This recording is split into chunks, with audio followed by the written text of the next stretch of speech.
Graça e paz. É uma alegria estar aqui e falando da palavra do Senhor. A Terça da Esperança tem tratado da temática firme os seus passos na fé, né? E na semana passada o pastor Rubens trabalhou sobre crescendo na salvação. Ele trabalhou 3 verbos: o alimentando-se, exercitando-se, sujeitando-se. E hoje eu convido vocês a meditarmos no texto. Vocês podem abrir as suas Bíblias ou acompanhar no texto, que vai ser projetado, Colossenses 1, de 1 a 10. Diz assim: Paulo, apóstolo de Cristo Jesus, pela vontade de Deus, e o irmão Timóteo, aos santos e fiéis, irmãos em Cristo que estão em Colossos.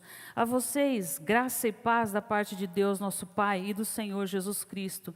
Sempre agradecemos a Deus, o Pai de nosso Senhor Jesus Cristo, quando oramos por vocês, pois temos ouvido falar da fé que vocês têm em Cristo Jesus e do amor por todos os santos, por causa da esperança que lhes está reservada nos céus, a respeito da qual vocês ouviram por meio da palavra da verdade, o Evangelho que chegou até vocês. Por todo mundo esse Evangelho vai frutificando, grave essa palavra, e crescendo, essa palavra também, como também ocorre entre vocês desde o dia em que ouviram e entenderam a graça de Deus em toda a sua verdade. Vocês o aprenderam de Epáfras, nosso amado cooperador, fiel ministro de Cristo para convosco, que também nos falou do amor que vocês têm no Espírito. Por essa razão, desde o dia em que ouvimos, não deixamos de orar por vocês e de pedir que vocês sejam cheios do pleno conhecimento da vontade de Deus, com toda a sabedoria e entendimento espiritual. E o versículo 10, que nós vamos frisar hoje: e isso para que vocês vivam de maneira digna do Senhor, e em tudo possam agradá-lo, frutificando em toda boa obra, crescendo no conhecimento de Deus.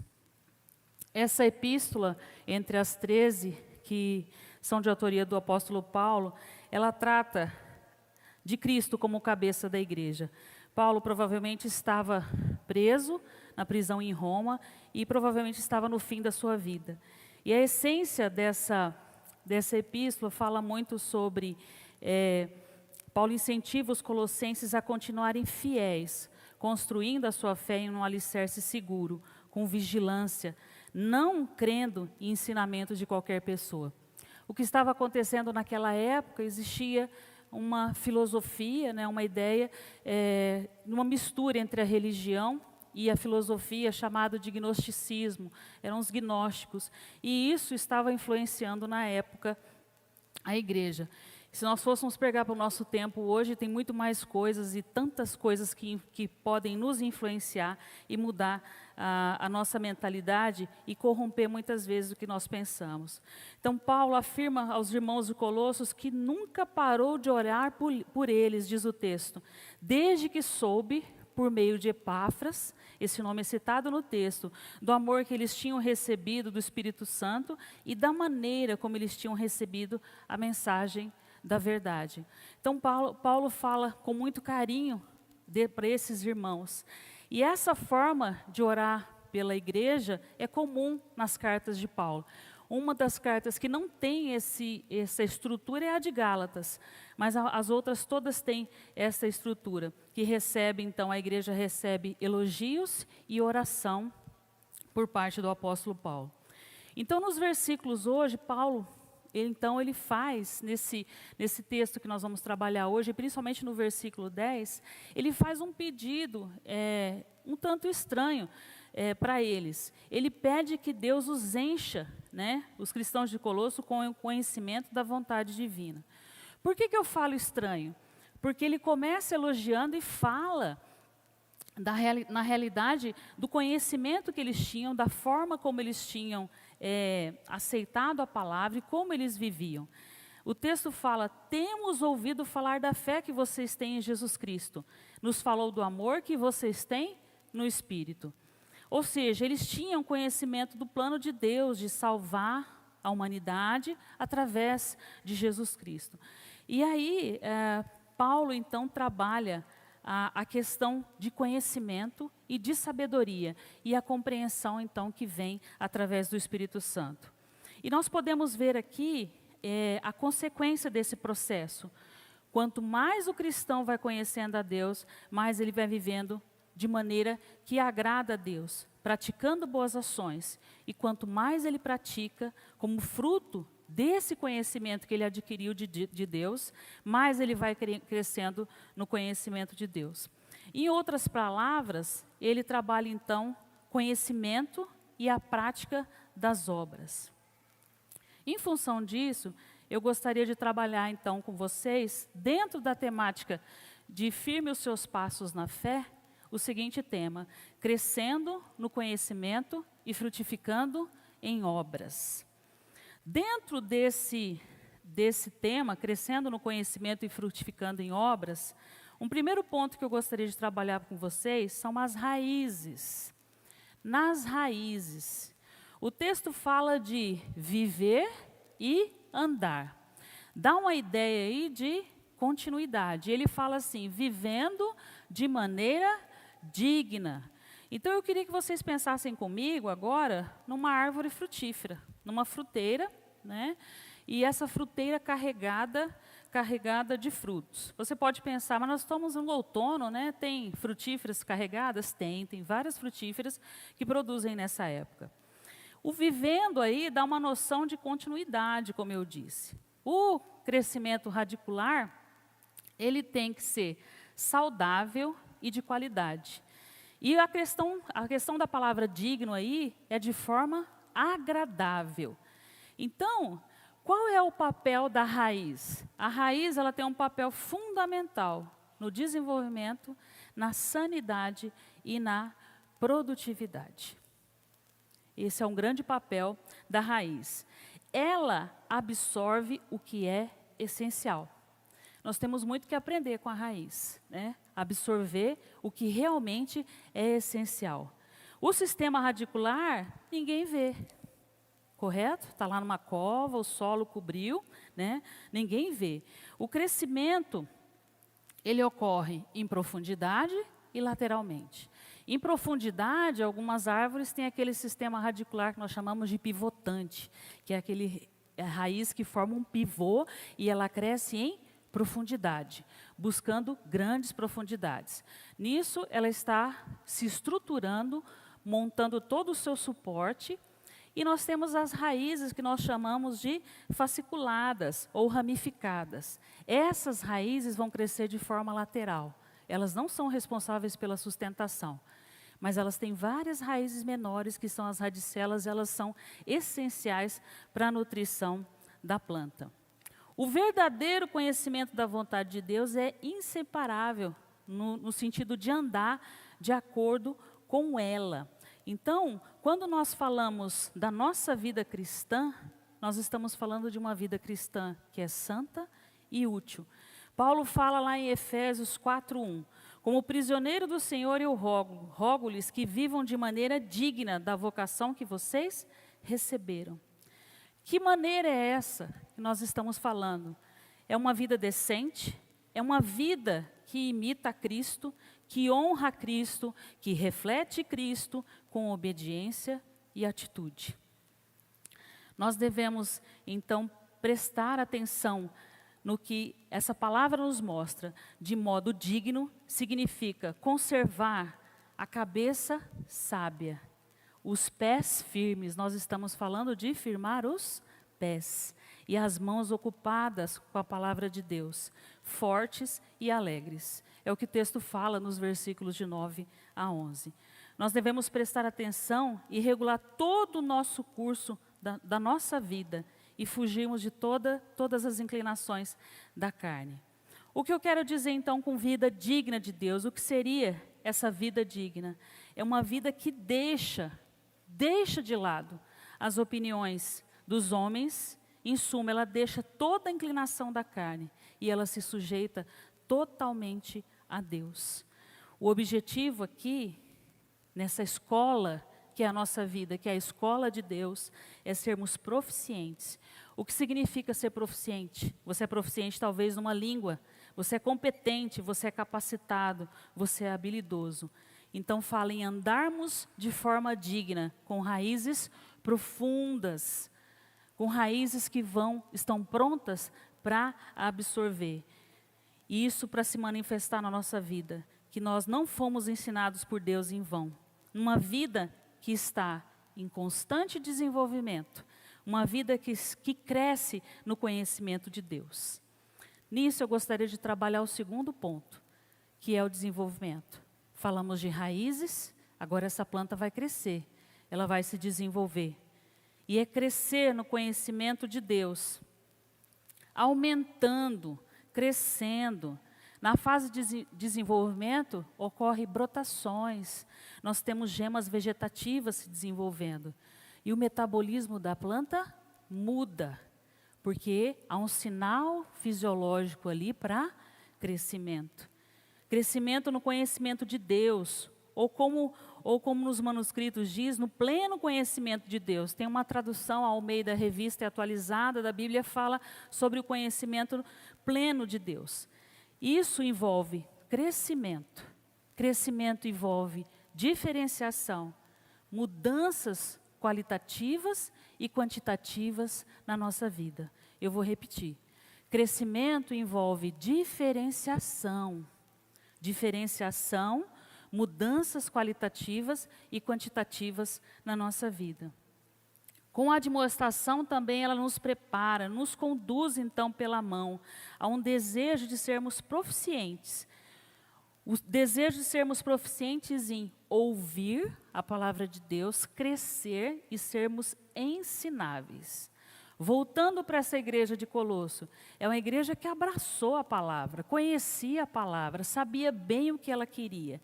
Mas Paulo então fala, continuem assim, continuem ensináveis, continuem aprendendo, continuem aprofundando essas raízes, continuem se desenvolvendo. É dito então aos Colossenses uma exortação comum que nós devemos ter sempre, que é progredir, crescer até o fim. Como que nós podemos aumentar o nosso conhecimento de Deus? Nós temos 2 fundamentos sobre isso, que é meditação na palavra e vida de intimidade. Meditação na palavra e vida de intimidade. É assim que nós crescemos. Ele não apenas nos ordena a estudar as suas obras. Lá em Salmo 111, 2, diz assim, grandes são as obras do Senhor, nelas meditam todos os que as apreciam. Ele tornou o mundo tão bonito e nos convidou para contemplar tudo que Ele fez de forma perfeita, que é refletida e está aí para que nós aprendamos dEle. Para conhecermos Deus e termos intimidade com Ele, nós precisamos ter um relacionamento profundo com Ele, dia a dia, então, na sua presença. Deus não te criou e me criou, não porque Ele não tinha nada para fazer, não. Deus criou o homem para que ele o conhecesse. Não existe uma outra espécie criada por Deus que tenha essa capacidade e que não seja o ser humano. Nenhum outro animal, nada é capaz de fazer isso, só o homem. E Deus nos criou para que nós o conheçamos. Nós vivemos pelo amor e pela graça de Deus. E conhecê-lo, adorá-lo, é a nossa razão de viver. Isso está lá em Efésios 1, de 11 a 12. O conhecimento de Deus é libertador. Lá fora você vai escutar assim, a educação é libertadora. Eu concordo, sim, que a educação é libertadora. Só que mais do que a educação, o conhecimento pleno de Deus, sim, é libertador. Liberta do nosso controle, liberta da nossa autossuficiência, do conhecimento terreno nosso e finito, da amargura, do medo, do ego, de tantas coisas. Crescer em conhecimento vai tornando aquele que está em comunhão com Deus digno de raízes fortes. Ele se desenvolve e se ele se desenvolve, ele se torna frutífero. É uma consequência.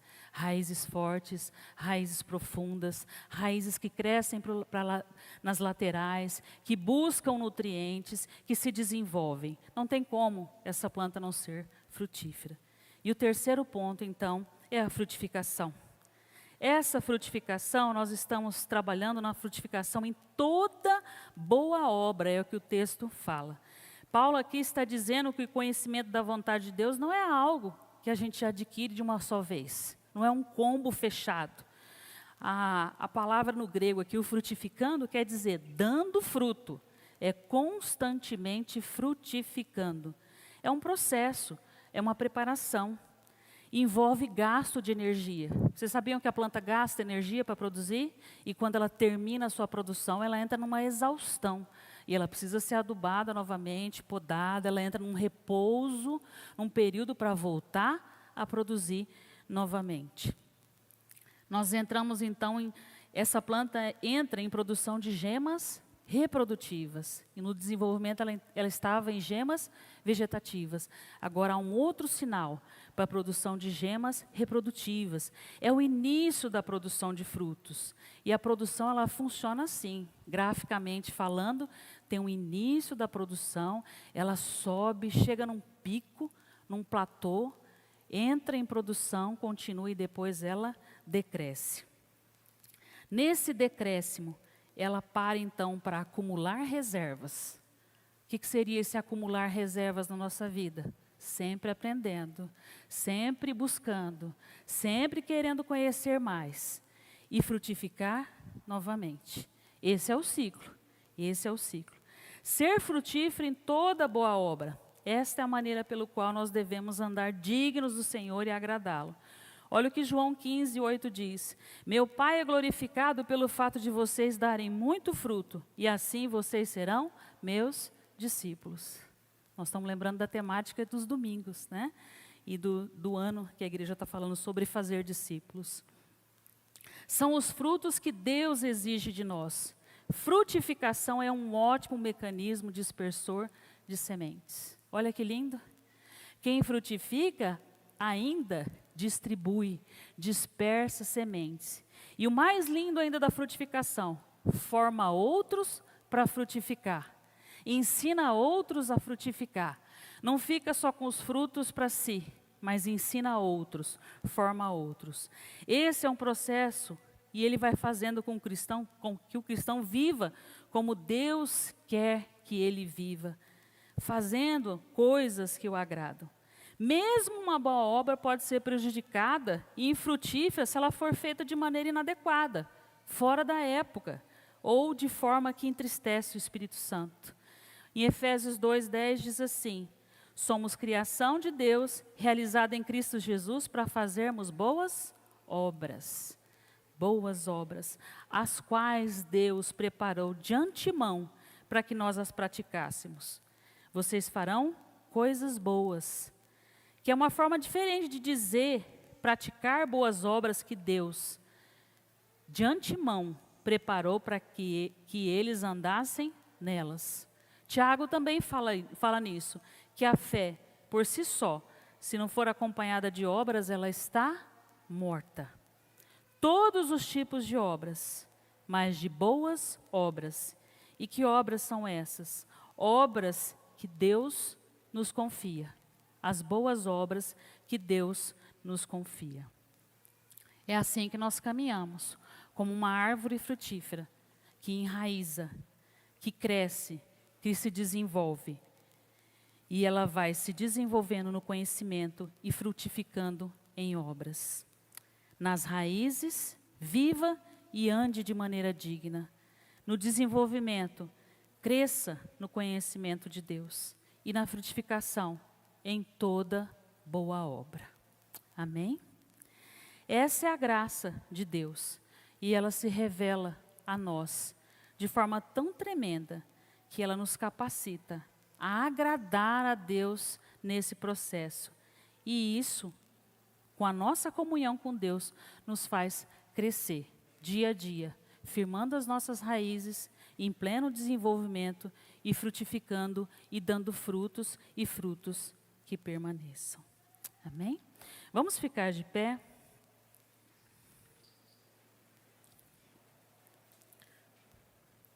Eu queria fazer uma seguinte reflexão com você. Olhe para os seus pés. nós estamos trabalhando sobre firme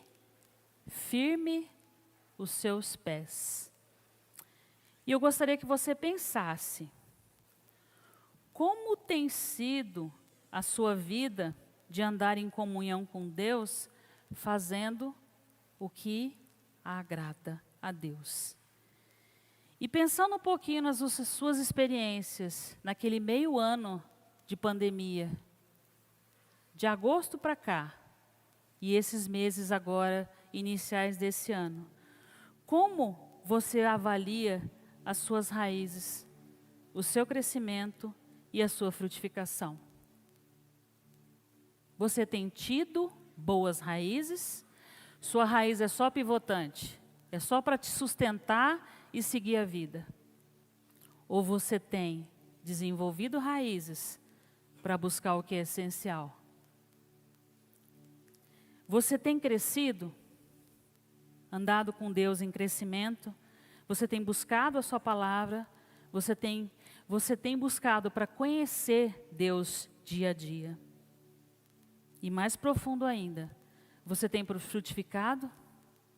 Ou sua frutificação é como em algumas frutas, que dependendo do clima, vocês sabiam que tem algumas frutas que, dependendo da mudança climática, esses efeitos do El Niño, Laninha e excessos de temperatura, a planta produz, aí vem uma intempérie, um veranico muito forte, e os frutos pequenininhos começam a cair.